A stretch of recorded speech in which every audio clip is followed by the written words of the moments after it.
নমস্কাৰ আৰু স্বাগতম জনাইছো আপুনি চাইছে দুপৰৰ সংবাদ ষ্টুডিঅ'ত মই গীতাশ্ৰী কোন হ'ব মহাৰাষ্ট্ৰৰ পৰৱৰ্তী মুখ্যমন্ত্ৰী নিৰ্বাচনৰ ফলাফলৰ 4টা দিন হ'ল কিন্তু মহাজোঁটিয়ে এতিয়া মুখ্যমন্ত্ৰীৰ নাম ঘোষণা কৰা নাই মঙ্গলবাৰে পুৱাৰ ভাগতে মহাৰাষ্ট্ৰৰ দুই উপমুখ্যমন্ত্ৰী দেৱেন্দ্ৰ ফডণৱীছ আৰু অজিত পাৱাৰৰ ৰাজভৱনত তেওঁলোক উপস্থিত হয় দুই উপমুখ্যমন্ত্ৰীৰ পিছতে ৰাজভৱনলৈ যায় মুখ্যমন্ত্ৰী একনাথ শিন্দে তিনিও ৰাজভৱনত উপস্থিত হোৱাৰ পিছতে একনাথ শিন্দে মুখ্যমন্ত্ৰীৰ পদৰ পৰা পদত্যাগ কৰে নিয়ম অনুসৰি পৰৱৰ্তী মুখ্যমন্ত্ৰীয়ে শপত গ্ৰহণ কৰালৈ একনাথ শিন্দেক ৰাজ্যপালে তত্ত্বাৱধায়ক মুখ্যমন্ত্ৰীৰ দায়িত্ব অৰ্পণ কৰিছে ফলাফলৰ পিছতে মহাজোঁটিৰ নতুন মুখ্যমন্ত্ৰীয়ে 26 নৱেম্বৰত শপত গ্ৰহণ কৰিব বুলি বিজেপি সূত্ৰই প্ৰকাশ কৰিছিল যদিও আনুষ্ঠানিকভাৱে তেনে খবৰ অৱশ্যে পোৱা নাই মহাজোঁটিৰ বৃহৎ জয়ৰ পিছত শপত গ্ৰহণ অনুষ্ঠানৰ জোজা চলোৱাৰো তেনে বিশেষ খবৰ নাই এতিয়াও বিজেপি মিত্ৰজোঁটে মুখ্যমন্ত্ৰীৰ নাম ঘোষণা নকৰাক লৈ চাই মহাজোঁটিৰ মুখ্যমন্ত্ৰীৰ পদক লৈ টনাজোৰা চলাটো এক প্ৰকাৰ যেন স্পষ্ট হৈ পৰিছে আৰু বিতৰ্ক পৰিহাৰৰ বাবে মহাজোঁটিয়ে মুখ্যমন্ত্ৰীৰ নাম ঘোষণাত সময় লৈছে লক্ষণীয়ভাৱে মুখ্যমন্ত্ৰীৰ পদত একনাথ শিন্দেক পুনৰ ৰখাৰ দাবীৰে বহু শিৱসৈনিকে মুখ্যমন্ত্ৰীৰ চৰকাৰী বাসভৱনৰ বৰ্ষাৰ সন্মুখত দাবী জনাই আহিছে এইসকল শিৱসৈনিকক একনাথ শিন্দে প্ৰকাশ্যে মুখ্যমন্ত্ৰীৰ দাবী নুতুলিবলৈ আহ্বান জনাইছে বিপৰীতে মহাজোঁটিৰ অন্যতম দল এনচিপিৰ নেতা অজিত পাৱাৰে মুখ্যমন্ত্ৰী হিচাপে দেৱেন্দ্ৰ ফডণৱীছকে সমৰ্থন আগবঢ়াইছে 132খন আসন লাভ কৰা বিজেপিৰ লগতে 41খন আসন পোৱা এনচিপিয়ে ফডণৱীছকে মুখ্যমন্ত্ৰী হিচাপে বিচৰাৰ পৰিপ্ৰেক্ষিতত স্বাভাৱিকতে দেৱেন্দ্ৰ ফডণৱীছৰেই মুখ্যমন্ত্ৰী হোৱাৰ সম্ভাৱনাই অধিক প্ৰকট হৈছে বিপৰীতে শিন্দে শিবিৰে শিন্দেৰ নেতৃত্বৰ সুশাসনৰ বাবেই মহাজোঁটিয়ে নিৰ্বাচনত জয়লাভ কৰাৰ দাবী তুলি শিন্দেকে মুখ্যমন্ত্ৰী পতাত বা তেওঁকে সেই পদত বাহাল ৰখাৰ বাবে দাবী তুলিছে মুখ্যমন্ত্ৰীৰ জল্পনা কল্পনা চলি থকাৰ বিপৰীতে আন এটা সূত্ৰই মহাৰাষ্ট্ৰৰ চৰকাৰৰ বিতং তথ্যই প্ৰকাশ কৰিছে এজন মুখ্যমন্ত্ৰী তথা দুই উপমুখ্যমন্ত্ৰীৰে গঠিত হ'ব মহাৰাষ্ট্ৰৰ চৰকাৰ ফৰ্মুলা হয়তো তেনেকুৱাই হ'ব সেই অনুসৰি বিজেপিৰ 24 জন একনাথ শিন্দে শিৱসেনাৰ 12 জন আৰু এনচিপিৰ 10 জনে মন্ত্ৰিত্ব পাব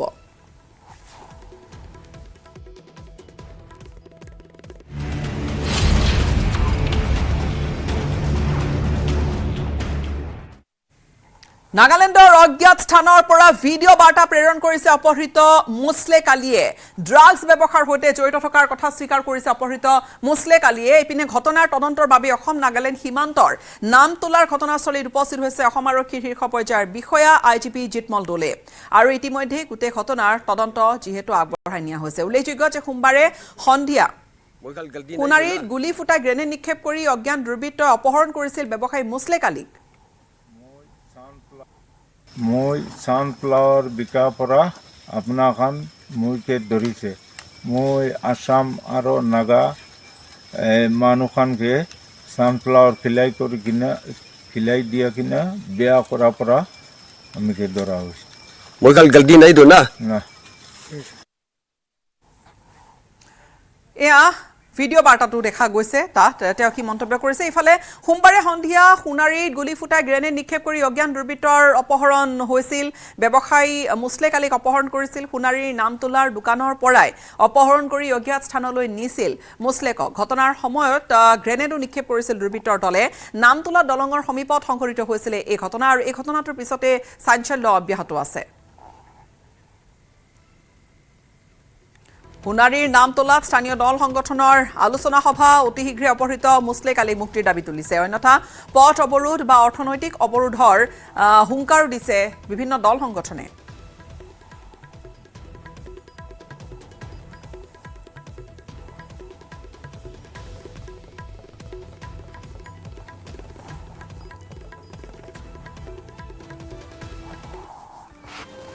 চাৰিজনমান অস্ত্ৰধাৰী যুৱকে উঠাই লৈ গৈছে বুলি কৈছে আমাৰ তদন্ত চলি আছে ইতিমধ্যে অলপ ভিতৰুৱা গম পাইছোঁ যে সিহঁতৰ পুৰণা কিবা অলপ আকেশ থাকিব পাৰে এইটো সংক্ৰান্তত হয়তো উঠাই নিছে এতিয়া তদন্ত আৰম্ভ কৰিছোঁ তদন্ত সম্পূৰ্ণ হোৱাৰ পাছত আমি ক'ব পাৰিম স্যাৰ যিটো NSCN কে কথা কোৱা হৈছে বা আলফা স্বাধীনৰ কথা কোৱা হৈছে জড়িত আছে নি ছাৰ ইয়াত নাই এই দিশত আমি এতিয়ালৈকে তদন্ত কংক্ৰিট তথ্য পোৱা নাই যে আমুক সংগঠনে জড়িত আছে বুলি। ছাৰ কেনেকুৱা ধৰণৰ সংঘাত থাকিব পাৰে পুৰণি কিবা আপুনি সংঘাতৰ কথা কৈছে? গম পোৱা মতে তেখেতৰ পুৰণা চা চিনাকি আছে নাগালেণ্ডৰ ভিতৰত, বহু বছৰ ধৰি নাগালেণ্ডত আছিলে, নাগালেণ্ডৰ ভিতৰত কামো কৰিছিলে আৰু পাছৰ পৰ্যায়ত নামতলালৈকে আহিলে, ইয়াতে দোকান এখন সৰুকৈ আৰম্ভ কৰিলে, এতিয়া ভালকৈ দোকান আৰম্ভ কৰিছিলে। 6টামান বজাত মানে ইয়াতে সেইফালৰ পৰা এখন চমু আহিছিলে, আকাশী কালাৰ হেৰি বেক কৰি আহিছিলে, আহি ইয়াত খাৰা হ'লে, খাৰা হৈ মানে 4-5জন সোমালে, স্পীডত গৈ সোমাই পেলি মানে মোৰ মানুহজনক টানাটুনিকৈ মাৰপিট কৰি নি গাড়ীত দেখাই মেলি উঠাইছিল। গুলিয়াগুলি হ'ল? হয়, ফায়াৰিঙো এটা কৰিলে। মাৰপিট কৰিলে? মাৰপিটাও কৰিলে। তাৰপিছত আৰু টানি টুনি লৈ গ'ল, উঠাই দিলে গাড়ীত। ইয়াত কি পোৱা গ'ল? ইয়াতে কিবা এটা বস্তু সিহঁতে টানাটানি কৰাৰ টাইমত কৰিলে, কিবা এটা বস্তু গ্ৰেনেড বুলি কৈছে, গ্ৰেনেড আৰু সিহঁতৰ কিবা কিবি বস্তু আছিলে। মানে কিবা নগাই দাবী কৰিছিলে নেকি? নাই, একো দাবী কৰা নাই। হঠাৎ আহি পিনি লৈ গৈছিল। এই ঘটনাটো অতি ৰহস্যজনকো হয় বুলি বহুতে মন্তব্য ইতিমধ্যে কৰিছে আৰু চাঞ্চল্য অব্যাহত আছে। আনহাতে বহু দল সংগঠন সৰব হৈ পৰিছে। ফোনযোগে সংযুক্ত হৈছো এই মুহূৰ্তত আমাৰ সাংবাদিক হানসিং বৰৰ সৈতে। হানসিং, গোটেই ঘটনাটো ড্ৰাগছৰ কথা এটা ইতিমধ্যে সাঙুৰ খাই পৰিছে, কি হ'ব পাৰে আৰু আৰক্ষীৰ তদন্ত কেনেকৈ আগবাঢ়িছে? হয় গীতাশ্ৰী, প্ৰথমতে ক'ব লাগিব যে আজি এটা নাগালেণ্ডৰ এটা অজ্ঞাত স্থানৰ পৰা এটা ভিডিঅ' বাৰ্তা প্ৰেৰণ কৰা হৈছে। মুছলেক আলী নামৰ অপহৃত ব্যৱসায়ীজনে নিজ মুখেৰে স্বীকাৰ কৰিছে যে তেখেতে নিষিদ্ধ যি ড্ৰাগছ, ছানফ্লাৱাৰ ড্ৰাগছৰ ব্যৱসায় কৰি আছিল আৰু সেইবাবে তেখেতক এই নগা অচিনাক্ত ব্যক্তিসকলে, অস্ত্ৰধাৰী ব্যক্তিসকলে তেখেতক উঠাই লৈ গৈছে বুলি ইয়াত প্ৰমাণ হৈছে। কিন্তু ইয়াৰ সমান্তৰালকৈ কালি চৰাইদেউৰ যি আৰক্ষী আছে, আৰক্ষীয়ে 24 ঘণ্টাৰ ভিতৰত তেখেতক মোকলাই অনা হ'ব বুলি স্থানীয় লোকসকলক, দল সংগঠনক আচলতে এক প্ৰকাৰে প্ৰতিশ্ৰুতি দিছিল। কিন্তু এই পৰ্যন্ত আচলতে তেখেতক উদ্ধাৰ কৰিব পৰা হোৱা নাই। আৰু কিছু সময় পূৰ্বেই আমাৰ ইতিমধ্যে সকলোৱে দেখিছে যে IGP জিতমল দলে আহি জেগা পৰিভ্ৰমণ কৰি গৈছে আৰু একেবাৰে সীমান্তত যিহেতু অৱস্থিত, এফালে যদি অসম আৰক্ষীৰ নামতলা আৰক্ষী থানাত 200 মিটাৰ নিলগত আছে আৰু তাৰ বিপৰীতে কিন্তু মাত্ৰ 100 মিটাৰ নিলগত আছে নাগালেণ্ড আৰক্ষীৰ যি নাকা চেকপোষ্ট। গতিকে তাৰ মাজতে যেতিয়া অস্ত্ৰধাৰী কোনো লোকে আহি তিনি যিয়ে ব্যৱসায়ত জড়িত নহওক কিয় এজন ব্যক্তিক অসমৰ মাটিৰ পৰা বন্দুক গুলি ফুটুৱাই অত্যাধুনিক AK-56 ৰাইফলেৰে গুলি ফুটুৱাই আচলতে তেখেতক চোচৰাই অপহৰণ কৰি লৈ যাব পাৰিছে, তেতিয়াহ'লে স্বাভাৱিকতে সেইটো এটা ডাঙৰ ঘটনা এটা আৰু তাত আচলতে নিৰাপত্তাৰ প্ৰশ্ন তাত প্ৰসংগ আহি পৰে। আমি বিদায় লৈছো আপোনাৰ পৰা হানসিং, ধন্যবাদ। আজি ৭৫ সংখ্যক সংবিধান দিৱস। দেশজুৰি স্মৰণ সংবিধান প্ৰণেতা ডক্টৰ B.R. আম্বেদকাৰক দেশপুৰৰ লোকসেৱা ভৱনত সংসদীয় পৰিক্ৰমা বিভাগৰ দ্বাৰা উদযাপন কৰা হৈছে সংবিধান দিৱস আৰু মুখ্যমন্ত্ৰী এই মুহূৰ্তত পোনপটীয়াকৈ তাত উপস্থিত আছে। আমি পোনপটীয়া সম্প্ৰচাৰলৈ লৈ গৈছো। চৰকাৰৰ পোষকতা কৰি ভাৰতত এখন সংবিধান ৰচনাৰ বেচৰকাৰী প্ৰয়াস আৰম্ভ হৈছিল। হোম ৰুল বিল শীৰ্ষক সেই খচৰাৰ প্ৰস্তাৱনাটোত লোকমান্য তিলকে প্ৰস্তাৱিত সংবিধানখনৰ এটা ৰূপৰেখা ব্ৰিটিছ গভৰ্ণমেণ্টৰ অনুমোদনৰ বাবে প্ৰেৰণ কৰিছিল। ভাৰতীয় সংবিধান আইন নামে পৰিচিত সেই খচৰাত ভাৰতীয় নাগৰিকৰে গঠিত ভাৰতীয় সদনৰ প্ৰস্তাৱ কৰা হৈছিল।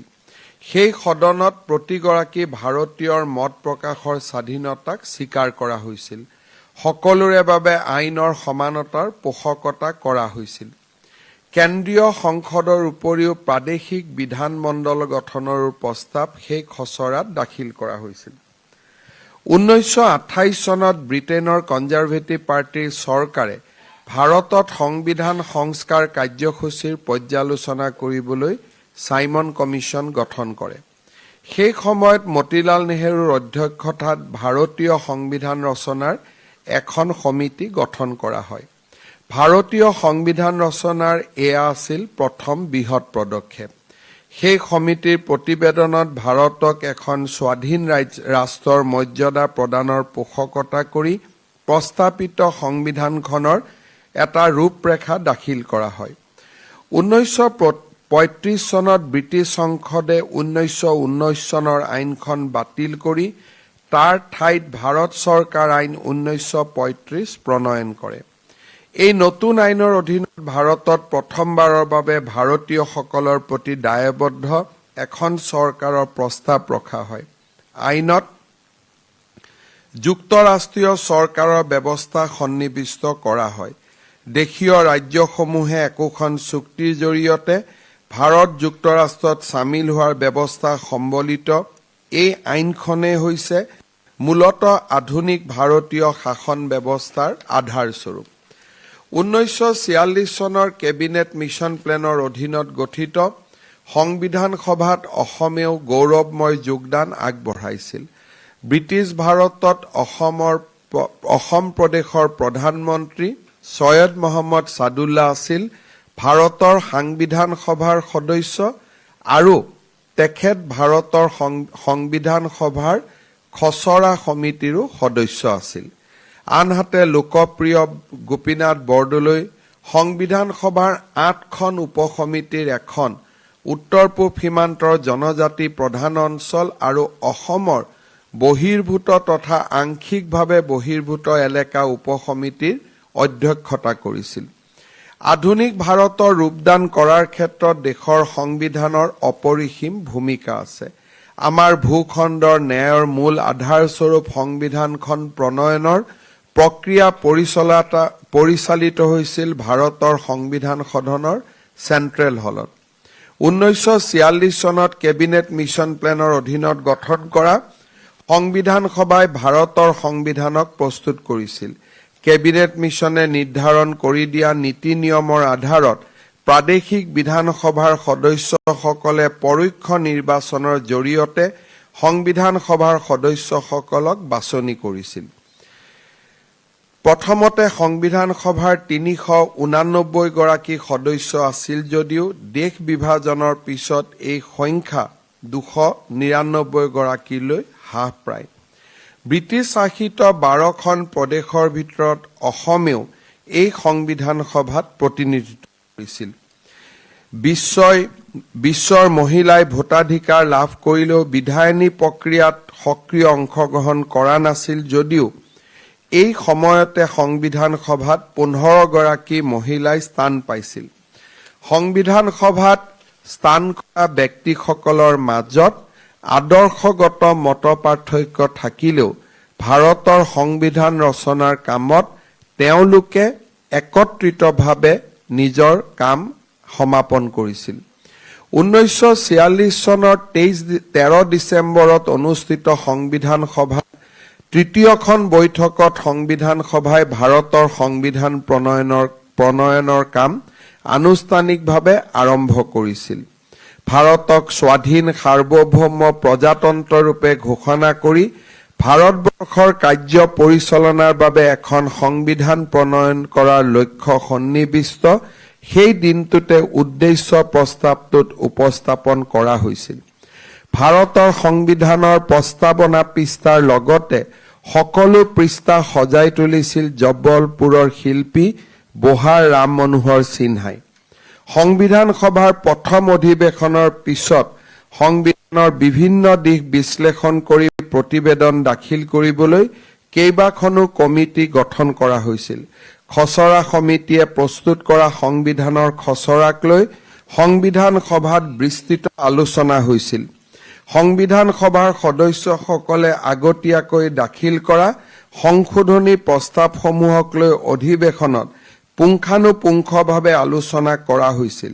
এনেদৰে বিস্তৃত আলাপ আলোচনাৰ মাধ্যমেৰে সংশোধনী গ্ৰহণ অথবা নাকচ কৰি খচৰা সংবিধানৰ দফাসমূহ চূড়ান্ত কৰা হৈছিল। ভোটৰ জৰিয়তে সিদ্ধান্তবোৰ গ্ৰহণ কৰা হৈছিল। সংবিধান প্ৰস্তুতকৰণৰ বিভিন্ন দিশ চোৱা চিতা কৰাৰ বাবে 13খন কমিটি গঠন কৰা হৈছিল। এই কমিটিসমূহে সংবিধান সভাত নিজ নিজ পৰামৰ্শাৱলী দাখিল কৰিছিল।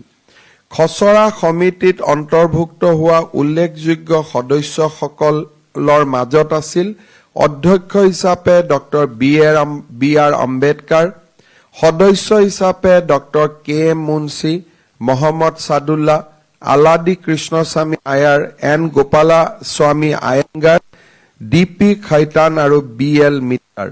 বিভিন্ন কমিটিৰ প্ৰতিবেদন আৰু সংবিধান সভাত হোৱা আলোচনাৰ আধাৰত সংবিধান বিষয়ক বিশেষজ্ঞ BN ৰাৱে 1947 চনৰ অক্টোবৰৰ ভিতৰত সংবিধানৰ খচৰা প্ৰস্তুত কৰি খচৰা কমিটিক দাখিল কৰিছিল।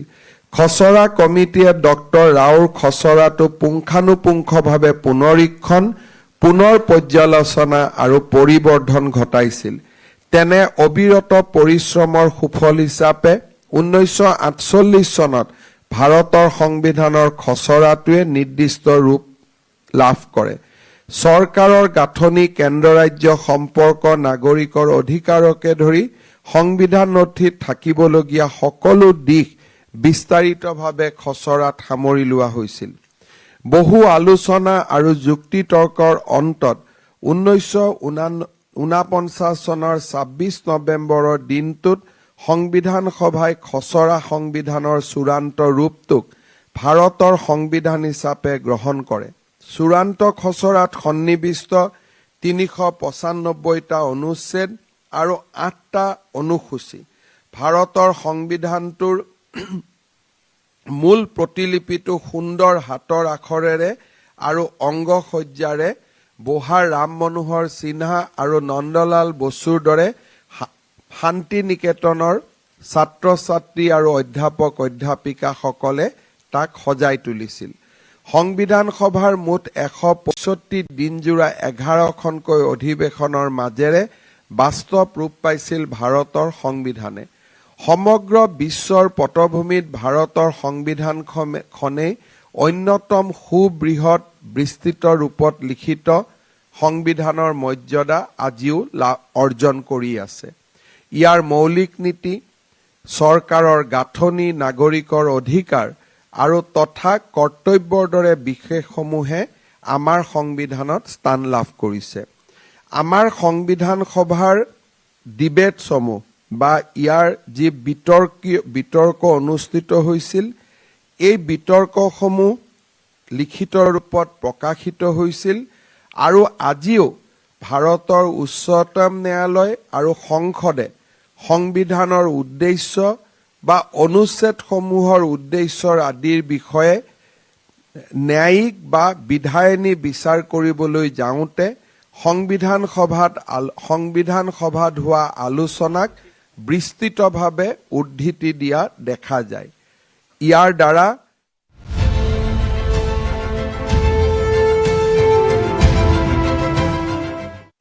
আৰু সেয়া মুখ্যমন্ত্ৰীয়ে পোনপটীয়াকৈ সেয়া ভাষণ আগবঢ়াই আছিলে। আমি পোনপটীয়া সম্প্ৰচাৰত আপোনাক লৈ যাম পুনৰবাৰ। আজি যিহেতু সংবিধান দিৱস 2015 চনৰ পৰা ভাৰত চৰকাৰে সাংবিধানিক মূল্যবোধৰ প্ৰসাৰৰ উদ্দেশ্যৰে 26 নৱেম্বৰৰ দিনটো সংবিধান দিৱস হিচাপে পালন কৰি আহিছে। 125 সংখ্যক ভীমৰাও ৰামজী আম্বেদকাৰৰ জয়ন্তীৰ সৈতে সংগতি ৰাখি পালন কৰি অহা হৈছে সংবিধান দিৱস। ইয়াৰ পূৰ্বে 26 নৱেম্বৰৰ দিনটো আইন দিৱস হিচাপে পালন কৰি অহা হৈছিল। সাৰ্বভৌম গণতান্ত্ৰিক গণৰাজ্য হিচাপে পৰিগণিত হৈছিল সংবিধান বলবৎ হোৱাৰ পাছৰে পৰা। ভাৰতীয় সংবিধানৰ মুখ্য স্থপতি হিচাপে প্ৰতিজন ভাৰতীয়ই B.R. আম্বেদকাৰক সোঁৱৰি আহিছে। 2015 চনত ভাৰত চৰকাৰে সংবিধানত সন্নিৱিষ্ট ন্যায়, স্বাধীনতা, সমতা, ভাতৃত্ববোধ, মূল্যবোধক সন্মান জনাই আনুষ্ঠানিকভাৱে ঘোষণা কৰিছিল সংবিধান দিৱসৰ কথা। 1949 চনৰ 26 নৱেম্বৰত গৃহীত হৈছিল ভাৰতীয় সংবিধান।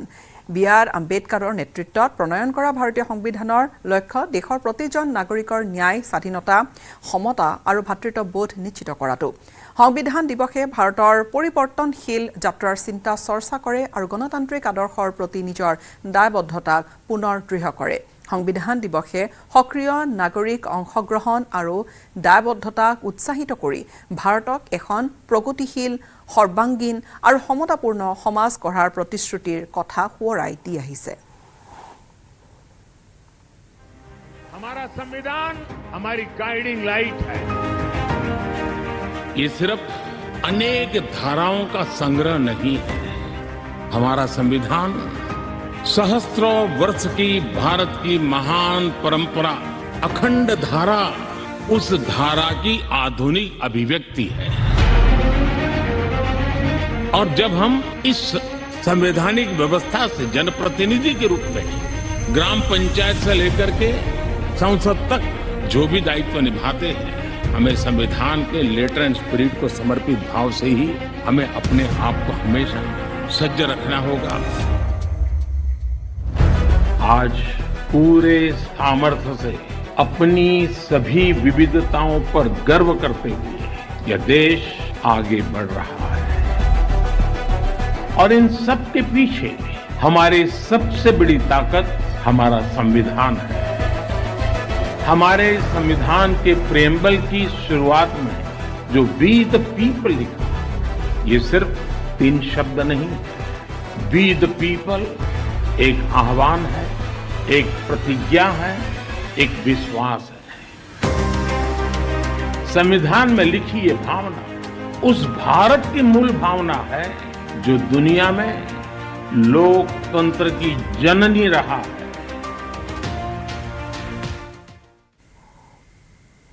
আজি দেশে উদযাপন কৰিছে ৭৫ সংখ্যক সংবিধান দিৱস। সংবিধান প্ৰণেতা বি.আৰ. আম্বেদকাৰক স্মৰণ কৰি দেশৰ লগতে অসমতো পালন কৰা হৈছে সংবিধান দিৱস। অসম চৰকাৰৰ ক্ৰীড়া আৰু যুৱ কল্যাণ সঞ্চালকালয়ৰ উদ্যোগত সংবিধান দিৱসৰ আয়োজন কৰা হৈছে। সংবিধান দিৱসৰ লগত সংগতি ৰাখি অনুষ্ঠিত সংবিধান দিৱস পদযাত্ৰাত উপস্থিত থাকে ক্ৰীড়া আৰু যুৱ কল্যাণ বিভাগৰ মন্ত্ৰী নন্দিতা গাৰ্লোচা। অনুষ্ঠানৰ লগত সংগতি ৰাখি ফটাশিল আমবাৰী নিউ কলনীৰ পৰা ফটাশিল শ্বহীদ উদ্যানলৈ পদযাত্ৰা সামৰণি পৰে। আৰু বিভিন্ন ঠাইত শোণিতপুৰ জিলাৰ প্ৰশাসন, ন্যায়পালিকা আৰু আইন সেৱা প্ৰাধিকৰণৰ উদ্যোগত বিভিন্ন ঠাইত এই ধৰণে যিহেতু আজি সংবিধান দিৱস পালন কৰা হৈছে, শোণিতপুৰতো তেজপুৰত পালন কৰা হৈছে সংবিধান দিৱস। সংবিধান দিৱস উপলক্ষে তেজপুৰ আদালতত বিশেষ কাৰ্যসূচী আয়োজন কৰা হয়। ইয়াৰ পিছতে জিলা ন্যায়াধীশ দেৱাশিষ ভট্টাচাৰ্য, জিলা আয়ুক্ত অংকুৰ ভৰালী, আৰক্ষী অধীক্ষক বৰুণ পুৰকাষ্ঠৰ উপস্থিতিত এক সজাগতা ৰেলী উলিওৱা হয়। ৰেলীত আদালতৰ অধিবক্তা লগতে কৰ্মচাৰী, ছাত্ৰ ছাত্ৰী আৰু প্ৰশাসনীয় লোকে ভাগ লয়। এক ৰিপৰ্ট আগবঢ়াম আমাৰ সাংবাদিক তেজপুৰৰ হেমন্ত কুমাৰ নাথৰ। আজি যিহেতু সংবিধান দিৱস আৰু সংবিধান দিৱস উপলক্ষে দেখা পোৱা গৈছে তেজপুৰত এনেদৰে এক সজাগতা শোভাযাত্ৰা বাহিৰ কৰা হৈছে আৰু এই মুহূৰ্তত আমি দেখুৱাইছোঁ পৰিৱেশ তেজপুৰৰ পৰা আৰু জিলা আয়ুক্ত অংকুৰ ভৰালী আৰু জিলা দণ্ডাধীশেও ইয়াত অংশগ্ৰহণ কৰিছে আৰু তেজপুৰ আদালতৰ অধিবক্তা সমন্বিত প্ৰশাসনৰ বহুসংখ্যক লোকে এই শোভাযাত্ৰাত অংশগ্ৰহণ কৰিছে। মই যিহেতু জিলা আয়ুক্তগৰাকী আছে তেখেতৰ পৰা জানিব চেষ্টা কৰিম। আজি সংবিধান দিৱস ২৬ নৱেম্বৰ আৰু আমি আজি সংবিধান যি আমি গ্ৰহণ কৰিছিলোঁ ১৯৪৯ চনৰ আজিৰ দিনটোত, সেইটো আমি উদযাপন কৰিছোঁ। এই সংবিধানে আমাৰ গোটেই গণতান্ত্ৰিক ব্যৱস্থাৰ বুনিয়াদ আৰু মেৰুদণ্ড আৰু সেই উদ্দেশ্যে আমাৰ আজি জিলা ন্যায়পালিকা আৰু ডিষ্ট্ৰিক্ট লিগেল ছাৰ্ভিচেছ অথৰিটিৰ উদ্যোগত এটা অনুষ্ঠান আয়োজন কৰা হ'ল। তাৰ পাছতে এই শোভাযাত্ৰা। গতিকে সকলোকে আমি এই সংবিধান দিৱসৰ কাৰণে শুভেচ্ছা জনাইছোঁ। ধন্যবাদ জনাইছোঁ। মই আমি district judiciary, district legal service authority, district administration, civil police, district bar association, medical fraternity, আমি চবে মিলি আজি কনষ্টিটিউশ্যনেল ডে অবজাৰ্ভ কৰি আছোঁ শোণিতপুৰত। আৰু এতিয়া অলপ প্ৰচেছন কৰি আমি কোৰ্ট গুচি যাম। আমি আমাৰ দৈনন্দিন কাম ষ্টাৰ্ট কৰিম। মই চবক কনষ্টিটিউশ্যন ডেৰ কাৰণে উইচ কৰি আছোঁ। Happy constitutional day to all. দেখা পোৱা গৈছে এনেদৰে এই যি শোভাযাত্ৰা, সেই শোভাযাত্ৰা উলিওৱা হৈছে আৰু শোণিতপুৰ আৰক্ষী অধীক্ষক আছে। আজি ২৬ নৱেম্বৰ ১৯৪৯ চনত প্ৰথমবাৰৰ বাবে আমাৰ সংবিধান সমিতিয়ে আমাৰ সংবিধানখন এডপ্ট কৰিছিল আৰু সেই উপলক্ষে আজি ২৬ নৱেম্বৰ আমি সকলোৱে ইয়াতে একত্ৰিত হৈছোঁ সংবিধান দিৱস পালন কৰিবলৈ। আমাৰ ৰাইজৰ মাজত যাতে এইটো সজাগতা হয়, সকলোকে মই অভিনন্দন জনাওঁ। ধন্যবাদ। নিশ্চিতভাৱে দেখা পোৱা গৈছে এনেদৰে জিলা প্ৰশাসন আৰু ন্যায় ব্যৱস্থাৰ উদ্যোগত আজি ভাৰতীয় সংবিধান, এই সংবিধান গৃহীত হোৱাৰ দিনটো এনেদৰে শোভাযাত্ৰা উলিওৱা হৈছে আৰু জিলা দণ্ডাধীশ, জিলা আয়ুক্ত আৰু আৰক্ষী অধীক্ষকে অংশগ্ৰহণ কৰা এই শোভাযাত্ৰাত অধিবক্তাকে ধৰি ছাত্ৰ ছাত্ৰী, নাৰ্ছ, এনেদৰে বিভিন্ন প্ৰশাসনৰ লোক অংশগ্ৰহণ কৰিছে আৰু আজিৰ এই বিশেষ দিনটো এনেদৰে সজাগতা ৰেলীৰে তেজপুৰত দেখা পোৱা গ'ল সংবিধান দিৱস উপলক্ষে উলিওৱা এই বৃহৎ শোভাযাত্ৰা। Coming up, presented by Italian olive oil,